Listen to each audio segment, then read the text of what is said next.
found the place where the tournament is. We got our steps in already. Yeah. We were stranded, we thought, for some time in the Los Angeles International Airport. We persevered. We made it here to Las Vegas, and man, it feels good to be here. It's getting started. There's a few teams working out in the background, Northern Colorado, Clarion, etc. And we're going headgear on, because this is Cliff Keen, Las Vegas. We support. The greatest headgear makers in the land. And so, out of respect, we're wearing the headgear today. So, we're going to get into the Cliff Keen preseason and all that, but we got to start with a big piece of news. And perhaps it was inevitable, but it happened. Greg Kerkvliet going to Penn State. Now, he'd been kind of flirting around it for a while. It was kind of a known thing that it was going to happen. He was posting Instagrams from the Penn State room, etc. But now we have that final confirmation that Greg Kerkvliet will be headed to Penn State. And for the Nittany Lions, it can't be a bad thing, right? You're getting the guys the #1 overall recruit. They have a great track record of getting immense productivity from blue-chip recruits. The only friction there is Seth Nevels, who they brought on, and last year Nick Nevels lost his spot to Anthony Cassar, who was the national champion, and now Seth was looked to be their heavyweight of the future post-Cassar, and now with Kerkvliet coming in, it seems unlikely Nevels will start, and you have to assume. Well, I'm not going to assume anything, but you have to assume. I will assume this: only one of them will start. That is correct. So thoughts on the move for Penn State? I think, the Kerkvliet to Penn State thing seemed inevitable, but it does also seem to indicate maybe Cassar not going to take that extra year, or at least seems like they maybe wouldn't need to put as much pressure on him to try to keep the extra year. Or I don't know, I don't know how the dynamics are going there, but that was still a possibility, right? And this gives Penn State another really high option at heavyweight, even if Cassar does opt out, right? Yeah, absolutely. First of all, I'm a little thrown off because we're on opposite sides that we normally are when we're at in the studio. So a little discombobulated there. But the thing to remember about Kerkvliet with the Cassar thing, and I remember discussing it with Spey when he was writing the article when Kerkvliet announced he was going to be in the portal, was that Kerkvliet has an Olympic red shirt available, didn't compete for Ohio State, so theoretically may still be able to take that and then redshirt next year. So I still think Cassar wrestling next year is in play. Really? I mean, we know he got that extra year, but you just got to figure he's going to be done, right? Like, he's not going to want it. But who knows, That is the question for me is I think it's ultimately dependent on Cassar. If Cassar wants to say, look, I'm done, I want to do freestyle, MMA, whatever, then what's funny but about I think the option is there. The Cassar thing, it was like, wow, this guy, he's the Jesse Whitmer. He paid his dues. He gets in the lineup. He could be a 3-time national champion. Like, it could be a total, plot twist, right? Mm-hmm. Crazy. So that's that. I don't know what else there is to discuss beyond that. It's a big move for Penn State. Yeah, there's not much to discuss this year because there's no way he's going to wrestle this year. Mm-hmm. I don't even know if he can wrestle this year with Penn the way State. I'm saying with the way the transfer. Is that what you're talking about? With the way the transfer could work, where because he was enrolled at Ohio State, and if there was an NLI situation, I don't think he can wrestle for them this year, even if something crazy happened. Right, if Cassar were to very unfortunately get hurt. But yeah, there's not much to talk about this year. He's registered for Fort Worth for the Olympic trials qualifier at 125 kilos, which I am tremendously excited to see. We could see a Cassar-Kerkvliet matchup there. Do you think really? You think Kerkvliet will be at the Olympic trials qualifier? He's been registered for several weeks now. Oh wow! All right, well, that'll be exciting. I'm curious to see where he stacks up. Right, and then senior level guys. And then whatever happens at senior level happens at senior level. But he's still got junior eligibility. He's still got U23 eligibility. So I imagine we're going to see him representing Nittany Lion WC at those events, and there'll be plenty of opportunities for Penn State fans to see him in an approximate blue and white singlet before he wrestles for them either 2020, 2021, or 21-22. Yeah. Earlier this week we talked about sure things for Penn State and sure things for Iowa, and it felt like if Cassar wasn't coming back next year and Neville's in the lineup, I don't know that that's necessarily somebody that you would consider to be a sure thing at this point. And I know Kerkvliet hasn't proven himself on the NCAA level, but from everything that we're hearing about how good this guy is, and from what you see when you watch him, it just really does feel like he gives them that kind of sure thing stability potentially moving forward, at least in perception. Well, especially with Cassiope currently ranked number 2, Hilger ranked number 3, a guy who he beat in Jordan Wood ranked number 10, but can obviously come back up, and you know, if he's in, it's because Kassar's gone. Who knows what's going on with Gable? Tanner Hall will be gone. I mean, he's gonna be right there. He could be a national title threat right away. You know, and I was saying, even at Ohio State, you know, post transfer, just talking about, you know, who he was as a wrestler, they were like, oh yeah, he's really, really good. He would definitely place this year. He could be a multiple national champion guy. So his talent's unreal, and what he can be with, you know, in a room, like what he could have been at Ohio State, what he could be at Penn State, around D1 guys in elite coaching. There's little doubt he's going to be outstanding for Penn State. Okay. Do we want to keep with Penn State and talk about their Lehigh and Penn duels, or you want to? No, what are we going to say? I mean, I don't know. Maybe we'll see Shakur, maybe we'll see Berge, but other than that, there's not really. I mean, there's not, other than 57, a potential Berge Ardelona and Berge Humphreys, which I really don't think we'll see him this weekend. That's a rigorous weekend for a guy coming off a concussion to hit 2 really tough ranked guys. I would just be surprised to see him. He's not going to be necessary for them to win the duel, so why pull him out, you know? He is listed, though. Yeah, looking at I just pulled up their notes. So Teskey or Schnupp, all the normal guys, Gardner or Verclaren, Berge or Pfeiffer, Rashid or Edsel, and then all the other normal starters they've been rolling out. So yeah, kind of looks like more of the same for Penn State. Got it. Uh-oh. Oh, geez. Here's our PA for the weekend, Sion. No PA? That's what You don't have a PA. Brian said. You're a PA. You can't PA for multiple departments? All right. All right. Thanks for stopping by, Sion. All right. Let's get to the pre-seeds. They came out this weekend. Yeah. He just asked if we're live. What do you think's going on, Sion? Jeez. Saboteur. We're lucky he didn't drop several F-bombs. Yeah. So be glad of that. All right. I don't want to redo a lot of this stuff, like 25 and 33. I don't think we learned much other than Lamont's in. We talked about him a little yesterday. He's my pick to take this thing. I wasn't factoring him in yesterday's for whatever reason. I think he's going to beat Montori in the semi and then Chaz in the final. I got him getting second. I don't know if he can navigate both of them, especially kind of what I saw out of him the first 2 matches. Now, the thing with Lamont, he was injured all of last year, and then he was theoretically going to take an Olympic redshirt to focus on Greco this year. So there is a little bit of, is he coming off injury and is he not focused on folk style, and was it just he had a, you know, he got a win in his first match and then had Seth Gross in his second match. That's a good point. Or is it, you know, this guy might be a little rusty and now is a bigger weight and might not quite be the same guy that won this event 2 years ago. Yeah, no, that's true. And people forget he beat Ethan Lezak here a year ago. And Sean Russell. 2 years ago. Yeah, he had a crazy tournament here a couple years ago. But, I mean, Montori, it's been a couple seasons, but Montori does have a win over Lamont. So I think I go with Montori in that semi and have Montori Bridges winning this whole thing. But Lamont is, you know, obviously a serious threat, and he looked unbelievable here 2 years ago. Yeah. And then Kinner is. I don't know. Does he need to use this? Okay, he needs to use this. Yeah, we're getting reports that Bray's mic's a little low. All right, that's fine. Double mics for Bray. But I imagine 25 pre-seeds are going to hold, and 33 there's going to be a slight change with Kinner coming out, so somebody could be the 12 seed, or they could just go 11. He's listed as the 10, so yeah, not a big change. Low impact there. Now, no, I don't think we saw any real changes in the at 41. We pretty much exhausted that one. And my Tuesday headline I mentioned yesterday is Tariq Wilson, #1 in the nation. So that's my prediction. Jumping ahead, but yeah.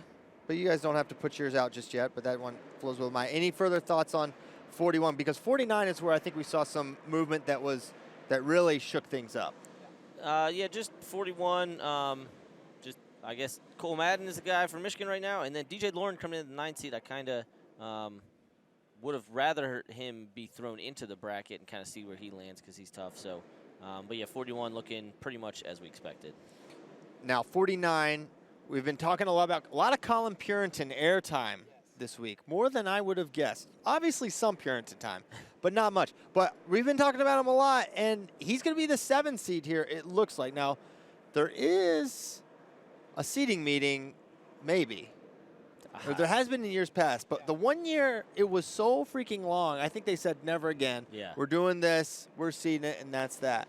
So I don't know. There might not be one because, yeah, I'm taking in context clues, no seeding meeting, so that's good. So he's going to be at the 7, which means he could hit Deggan in the quarters, right? That would be a big matchup there. Mm-hmm. I think he's going to have Pohlmeyer in the round of 16 who's beat him before. So, you know. That's a good point. I was just about to say, I'm pretty sure Pohlmeyer has beaten him. Yeah, he beat him at the Doctronics last year. So, I mean, we'll see how he is. Like, the thing is, we jumped him up to number 4 in our rankings after his win over Max Thompson, and that seemed like the right thing to do.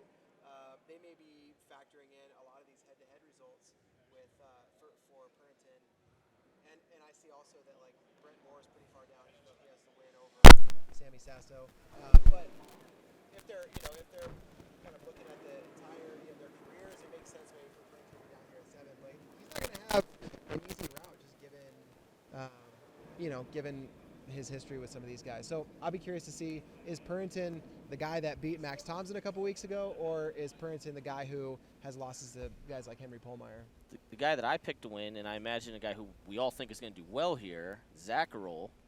His road, interesting. I don't know how difficult it is based on stylistic matchup. I have to think a little deeper about it. But Maruka in the round of 16, then Brayton Lee in the quarters, and then possibly Max Thompson or Yaya Thomas in the semis. That's a road, huh? Yeah, that's a brutal road. Man. But that's the nature of 49 here, right? I was so excited for 57 and 84, but man, this way, the more I look at it, the more I'm excited. It's just the way the matchups hit are great. Zacharol Lee's great, and Tom's is going to have someone really good for his quarter. So, yeah, we're going to see 1 seeds really tested here at this tournament. And Perriot Sasso, you know, that's going to be a quarterfinal. So that's a real stylistic clash because Perriot's just like really solid, really at home. Sammy's crazy, lets guys in, gets on a lot of guys' legs, really good scrambler. So that'll be a really exciting matchup that could happen there early on. So, I mean, Maruka at 13. I mean, what else can you say? Man. And it's not even, you know, based on the year, it's not even really a bad seed. He hasn't, especially journeyman, right? I think he lost. Yeah. He was 1-4 that weekend. It'd be like that. But this is as good as opportunity as any to get back on the right track. Hey, well, I don't want to skip to that one. 57's next. No real changes at this point, other than Keyshawn Hayes now in the mix for Ohio State. When we were talking about this yesterday, I don't think we had him. Well, the announcement said Maddox. Oh. Ohio State's, so they clearly did these pre-seeds before entries were finalized because Ohio State put out that Jaden Maddox was going to be the guy. Yeah.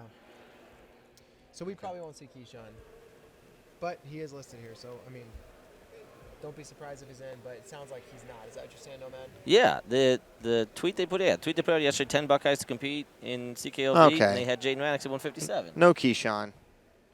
No Keyshawn to But that could mean that we have like a Deacon Teamer matchup potentially in the quarterfinals, which would be pretty exciting.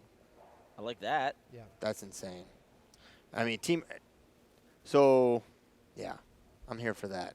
Deacon Teamer. 57's awesome. Casey Stampede in the mix out of the 4. 65, no McFadden.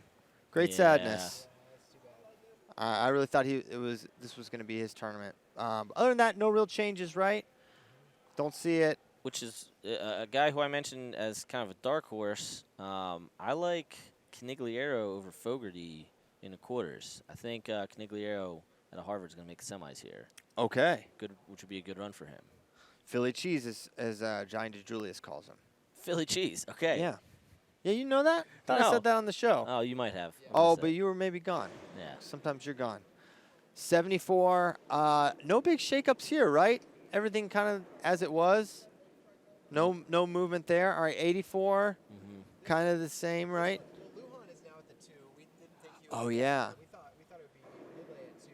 I think we maybe had, I can't remember where we had Lujan, but that's a little bit of a shakeup. It'll potentially be Lujan, Hunter Bolin quarterfinal, and then Hidley would hit Darmstadt again in the quarterfinal. So we'll see if Darmstadt's made any adjustments since the last time they met. Man, they go 14 deep on the seeds here. They have to. They gave them no choice. Dude, the 14th seed is a national qualifier. Right. I mean, it's So, all right, so what are we looking at? We're looking at Dupre-Vens, which Oh, man. I like that. Yeah. Darmstadt Hidley, obviously the rematch from a couple weeks ago. Bolin Lujan. I don't know what to make of that. And then Jelani Embry with a good opportunity in the 8-9 match to get his hands on Sammy Colbert. That'd be a good win for him if he were able to knock off Sammy Colbert. Yeah. Could see that happening. 97. Tanner Sloan, the 3. Yes. Okay. So the prophecy not fulfilled. We cannot have a Moore Schultz final. Darn it. It won't happen. So they back. Now, wonder why they made that move. That was a little confusing to me as well. Did Tanner? Yeah, I don't understand that. I mean, did he ever beat Eric Schultz? I didn't realize that. So beyond that, Norfleet Orndorff will hit in round of 16. Winner will get Colin Moore. Sorry about that. But other than that, could be good. Lucas Davison versus Christian Brunner. That's an upset special for sure. And then Davison would then have Aiello. So there's a solid path for Davison to make the semis here, right? Because I could see him going through Brunner and Aiello. So keep an eye on Lucas Davison. All you Indiana people, keep saying it. Now's his chance. Go ahead and do it, Lucas. We know you've got the goods. Well, but then he's knocking off, Indiana guy in terms of Purdue. That's true. So win-win for Indiana there. He's warring against Indiana. Yeah, that's unfortunate. And then heavyweight. Okay, Mason's the 1, which I don't know if that was the case in our projected preseason. What we were guessing at, right? Well, so if you look at all of the other rankings, they have Mason above Hall. Just ours. Right. We're the only ones hating on Mason Paris. Right, which is separate from the argument that Spey and I had. Yeah. Okay. All right. Now, what I want to talk about is something I had Spey cook up here real quick. Is this team race? Don't look. You already did. Boy. Fine. No spoil. Who do you think has the most projected team points in this? I haven't looked. I think it's Ohio State. No, it's not Ohio State. Really? No. He told me the answer while he was doing it yesterday, so I know it's Nebraska. I don't know the number 2, though. So number 2 is Arizona State. So it looks like this could be a pretty close team race at the top. Looks like 3 to 4 teams with good chances to win. So Nebraska comes in, and what we did, Spey just plugged the pre-seed points into the NCAA scoring rubric, and it spits out the team scores, right? So if everything goes completely chalk, this is what would happen. Nebraska 95, Arizona State 91, NC State 87.5, Ohio State 80.5, and then there's kind of a big drop-off, Iowa State, UNI, Oklahoma, UVA. To me, I feel like Nebraska has the best combination of a very deep team where they're going to have contributors at every single weight with a lot of guys with that title contending, making deep runs. If they'll need someone like Chad Redd, but even if not, they've got Isaiah White and Labriola and Purinton out of the 7. And so Nebraska's number 1 with Purinton out of the 7, which is pretty interesting, right? And they got Eric Schultz. Really tough team. To me, I think they're the team to beat. Well, yeah, and you got Venz at the 5. Yeah. He could outperform. Schultz at the 4. Again, I don't know that he can knock off Moore. He's had close matches with him, but he could overperform and get 3rd. Right. So now Christian Lance is a 5. Could he maybe slide a little? Is 5 his true projected points? Obviously there, and then Peyton Robb, who is only the 9 but has pinned or teched everyone, could get some bonus on the backside perhaps. Yeah, he's the one that I think we're going to learn a lot about this weekend, and I know they've been really high on him and emphasizing like how many bonus points he's scoring. But the big question for me is like how is he going to look in some of these matches with these big guys? And in a tournament like this where whether it's the front side or the back side, he's going to have a lot of opportunities to score bonus points. and a lot of opportunities to big guys. I think, like, just statistically, he's going to have some big results here. Statistically, they're like banging things in the background. So well, they got to set the joint up. Our apologies if stuff is coming through a little. I'm sure it sounds great. There. Now, one thing, thinking about Arizona State, Josh Maruka currently scoring 1.5 points for them. That's an area where they could really step up and score serious points. Same with Teamer scoring only 6.5 right now, and Norfleet scoring 2. So there's a lot of opportunity, maybe more than I even realized, for Arizona State to climb the ranks there to take the title here. Did you mention? I'm sorry, I was looking away. Did you mention Courtney no. in there? Yeah. He's earning 9 currently, which sounds about right. Okay, is he seated higher than? Yeah, I guess he's seated a little higher than I thought he was. He'll have Devin Schroeder in the quarterfinals, which I think you take Schroeder in that match, but it's not an impossible match for Courtney to win. It's definitely a winnable match for him. All right, so that's the team race. Any other thoughts about team, seeds, etc.? Quick rundown.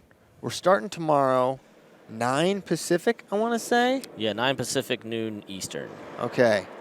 You got to do the math, because I literally have no idea where you live. You could be anywhere right now. We actually have listeners, I can say this factually, all around the world, on every continent except Antarctica. Okay, I was going to say, who is in Antarctica listening to it? And you know what? We feel like we're going to continue to give it a little more Antarctic discussion, and we're going to get there with Antarctica. If you're in Antarctica, please let us know. Yeah, and let us know how we can maybe adjust the show for your liking. So tomorrow we're going to go through the quarterfinals. So 3 rounds forward, round of 32, round of 16, quarterfinals. Then semis start 1 p.m. Eastern, 10 p.m. Pacific, and finals are 6 p.m. Eastern, 3 p.m. Pacific. Okay. Now, why don't we get to some questions from our dear friends from back home? Is that satisfactory to you guys? From back in Austin. From back in Austin. All these people are Austin natives. Okay. Oh, actually, I did want to do one thing. Maybe while we're doing questions, Nomad, you can do this. Plan our weekend, okay? Because Vegas, we've got Iowa, Princeton. We're going to have a live updates for that. We've got Vegas Saturday. Well, the first thing they need to do, tonight. Yes. Well, the first thing, hopefully yesterday you watched the CKLV block party. Mm-hmm. Then tonight you watch Pitt, West Virginia, which starts in 35 minutes. Yeah, 30. Wow. We're going to kick it straight to Pittsburgh or West Virginia. Yeah. And then, I don't know, you might need to go dual screen on Northern Illinois tomorrow, maybe during the quarters or like kind of the Conci round. But on Saturday, after the CKLV finals, you'll get Bo Ryan and Gordon Nickel, Third Coast grappling. Mm-hmm. Gordon Ryan, Bo Nickel. Yes. That will be. Did I say Bo Ryan? You did. Bo Ryan, the Wisconsin basketball coach. And then and without skipping a beat, you said Gordon Nickel. Who sounds like a maybe historical figure. Yeah. It sounds like a Wolf of Wall Street A jeweler. character. A famous jeweler during the Revolutionary War, if I had to guess. Yes. So, yeah, that's your weekend, folks. That's your weekend. Okay. So, did you give them Sunday? Yeah, so Sunday's great. Sunday you're going to go dual screen Buffalo, West Virginia, and Pitt Drexel. And then after that, the start of Penn State. So 2 p.m. Eastern on that one. Got it. Okay. Full weekend. Very good. All right, now, let's get to some questions. It's going to be an amazing weekend of wrestling. Bear Down 85. Since Iowa is wrestling, how many CKLV champs coming from UNI and Cyclone Wrestling? That's tough. I just want to give a number. I don't want to say who is and isn't going to win necessarily. I think between Thompson, the thing is, Lujan, that's Zahid's weight. So one of your best wrestlers literally can't win. Not literally, but actually will not win. I'm saying 1. 1 between the two of them. And it'll be Steyer. I think it's 1. I think if it's 2, someone did something that really surprised me if they get to 2. Yes. Right? I mean, even if maybe Deggan. Yeah. That would be the one where we couldn't be like jaw-dropping situation. Yeah, 49 is too wide open for anything to truly be jaw-dropping there. I think you should change it to 2. I'm gonna change. You can make it 2. You know what? I'm not gonna change your mind. I'm gonna change my mind and say 2, because between 49 and well, they have the most at 49. Because both those guys can win. Can win. Right. Right. So, and I don't have to pick. So therefore, I will say 2. Right. I think 1. I was really hoping you'd say 3. No, well, that would be great. Yeah, I think six to 8 comes through and just wrecks the heat runs here. Oh, that would be. Someone asked if Sammy Colbert wins CKLV, is Nelson Brand's number 1. You know what? I'll say it. Yes. He has to be. We have no choice but to make Nelson Brand's the number 1 184-pounder in the nation. Would I wear the DeSanto shirt from Big Jim Kelly? Absolutely. Without hesitation. I want it right now. Nope. I respect Big Jim Kelly. I would never ask him for a shirt of that magnitude. I think that is a special bond between Big Jim and Austin, and so I will not sully that relationship by wearing one of my own. I've been talking about DeSanto before he ever set foot in Iowa. Here was when you fell in love with Austin DeSanto, when he had that match with the 33-pounder from Gustafson. I couldn't think of his name. And he said, "I live for this." Yes. But I also kind of loved him after Dapper Dan too, or Pittsburgh Wrestling Classic. Oh, he put a hurting on Mejia. Oh boy. Yeah, so I would absolutely wear it. I'm a big, I love DeSanto. And yeah, so that's that. How is Alex Marinelli simultaneously better than everyone at 65 except Chenzo, but is also 2-0 against Chenzo? I don't know. It is a weird thing. He beats everyone, including Chenzo, but then in NCAAs he can't be, but he never hits I don't know. I don't understand it. I think it's more of a coincidence than anything. How did you feel? Because I don't know how to answer this question because it's like, yeah, I throw my hands up. How did you feel about me putting Marinelli number 10 in the Hodge rankings with 0 bonus so far? Because it's a bit of a projection thing. Yeah, you're projecting a lot there. Because he had like 12 pins last year. Well, if they're rankings, I would say that's maybe kind of a stretch. He should be at least the Chattanooga guy. He should have. Sure. Should have bonused him. I don't know. Yeah, I don't have an opinion on it one way or the other. Because I put in, here's my thing. If Iowa has any amount of undefeated national champs, and especially if they win the team title, all of those guys will be Hodge finalists. Yeah, good point. All right. Have we properly appreciated that a human named Chance Rich is wrestling in Vegas this weekend? I saw that Absolutely not. We have not made, and I even read that name. I was like, wow, what a great name. What an interesting name. And this guy named Chance Rich. He seems like he could be double dipping in some of the wrestling and rodeo festivities that are happening here. We've got a little bit of both happening. Yeah, we've got bulls and blood and also some wrestling. And also some irrigation. Lots of irrigation. That all ties into the big agricultural theme here. There's a huge irrigation convention going on. They have, what were the totes? The rain? Yeah, it doesn't matter. Totes. I don't know. There's a lot of stuff going on here. All right, what match are you most wanting to see at Cliff King Las Vegas? I don't know. I'll say Sasso versus Deggan, just for because who doesn't want to see a car crash? Who doesn't want to see something crazy? That's where I'm at. I mean, McKee Demas. I love a Brayton Lee Sammy Sasso match. Oh yeah. Those tend to be lopsided on both sides. True. I guess not in folks. It won't be like that in folk style. And then I don't know. I want to see Zahid Venz again. Also, Lujan Darmstadt. I just feel like for the bonanza factor. Can that happen? Yes, that can happen. That could be a semi. All right. If Darmstadt avenges his loss to Hidley. And Bolin loses to Lujan. So they've got some doing to get to that semi. But, yes, it could happen. So for me, it's 57, and it's the semis and the finals at 57. Kendall Coleman, Hayden Hidley, and then Carr Deacon. And then the winners of those matches. Like that weight class and like everything that's happening there, just circle it for me. That's another one. For the Hodge rankings, I put in this could be a huge weekend for Hayden to get 2 huge wins. You wrote that article about that 57 that was really good about how #1 spot's on the line. So, yeah, I don't know, man. There's a lot of good matchups. Take your pick. Yeah, no kidding. Can you have a live audience? Would love to meet you. That's at CP Talk. We do right now. Yeah. Wow, live studio audience. There's hundreds of people behind the camera. Yeah, you can't see him. But yeah, it's in the 1,200 range of people. But yeah, we figured this was a better view.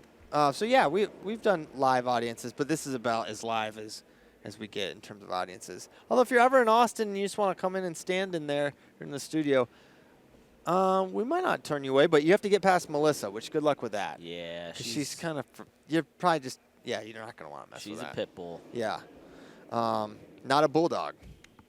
I was going to say bulldog just to mess with you, but I decided to go pit bull. But you knew which one would be more accurate, so you went with pit bull. Kyle Bracky's like going to end the stream right now. He's so mad at me. You can thank Kyle that it's on social right now, but now he's going to cut it off. But I love bulldogs. Anyways, we've talked about the weights we're most interested in. Is DeSanto's sportsmanship being undervalued in his Hodge candidacy? No, because I value everyone's sportsmanship the same. Which is, to me, now, you can do what you want, but it is a criteria, right? And if it is a criteria, it's a stupid criteria. It's mostly stupid. No, it's all stupid. I don't think it's stupid. Unless you like teabag someone, I don't care. Like, you have to be like a terrible sport for me to dock you any points there. I don't want to get into it. I don't want to bring up old stuff. He hasn't done that. But it's about this year. Okay. Sportsmanship is this year. So, for DeSanto, what's more courteous and sportsmanlike than generously pointing out to the official where the out-of-bounds line is? No one else will help an official like that. Sportsmanship is about your opponent. It's not about the official. No, it's not. That's a made-up thing you just came up with. No, Nomad, I caught you in that one.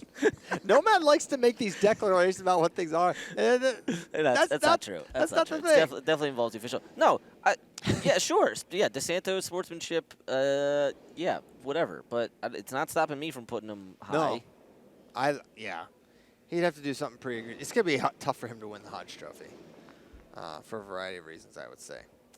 Okay, do I think jiu-jitsu or wrestling has had more of a development of wacky athletic personas such as Pat Danagor? There's way wackier personas in jiu-jitsu than there are in wrestling. Herberth. Oh that guy. There's a guy, Herberth Santos. I mean, just Google him. He's starting melees in Brazil. These are eccentric dudes. Gordon Ryan. He got accidentally kneed.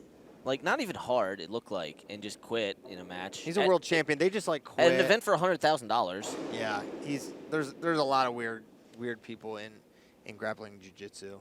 So, no, I will say jiu-jitsu develops it a lot more.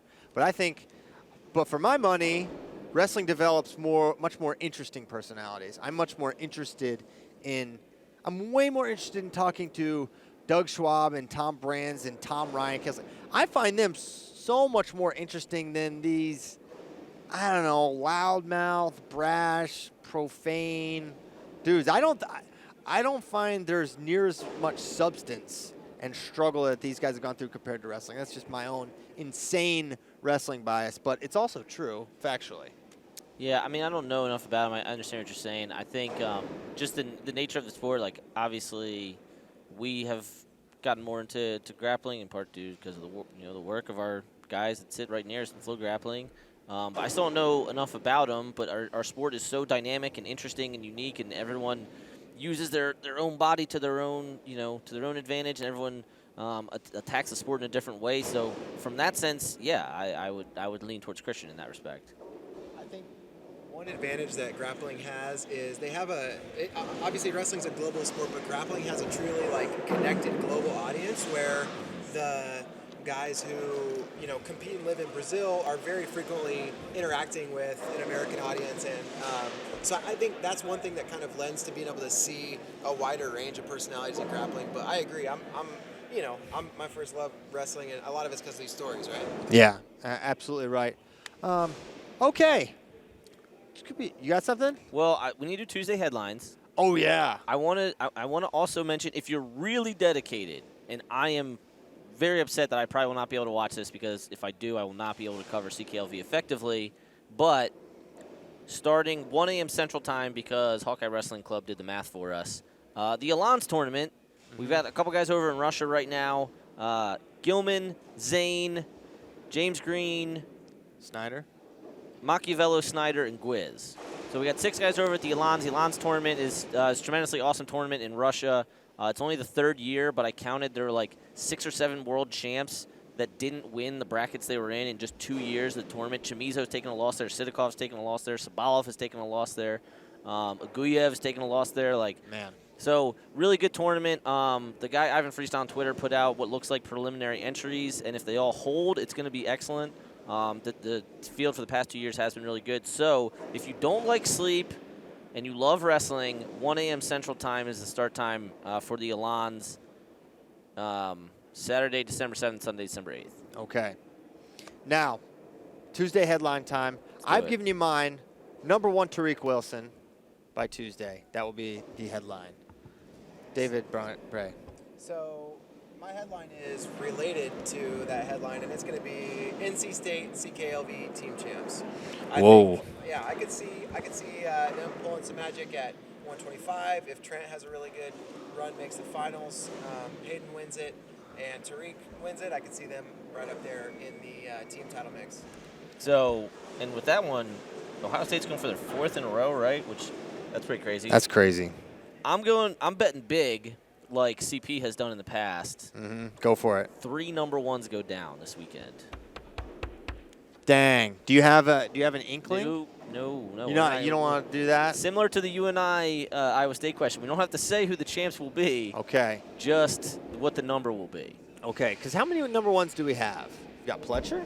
We got 4 here, and then so Spencer's not wrestling this weekend, but all the Penn State guys are. DeSanto is wrestling, although. Yeah, DeSanto's wrestling. So it's Pletcher. Not O'Connor. Could be Hidley. Zahid. Colin Moore. Wow. So 2 that are kind of reasonable. 2's reasonable. 3 would be. 3. That's a Tuesday headline, though. That's a true Tuesday headline. I think we really did it. This was a good one. The weakest one we ever did was when we kind of all said Jaden Ironman was going to Iowa when we already knew he was going there. So now we're just going to be shooting for the moon from here on out. So with that, we're ready to go. We thank you guys so much for listening. This is the shortest episode maybe of all time ever. But I just wanted to knock one out. I have to interview Zahid Valencia and Zeke Jones. We're going to be following Zahid along this weekend at CKLV. So hopefully we'll have a cool piece for you sometime next week about Zahid, the number 1 pound-for-pound wrestler in the country. Don't know when brackets come out yet. Maybe tonight, hopefully tonight, but maybe tomorrow morning. You guys will know as soon as we do. They will be on Flow Arena. Just, guys, go to the event page. We've got, 20, 25 pieces of content out about CKLV. Yeah. We got a bunch of guys on the ground here, so we're going to be covering this so much you might get annoyed with us. That's a guarantee. We will. Our goal is to annoy you with the amount of CKLV content. So with that, for the Wrestling Nomad and David Bray, I'm Christian Piles. Thanks for listening. We'll see you tomorrow.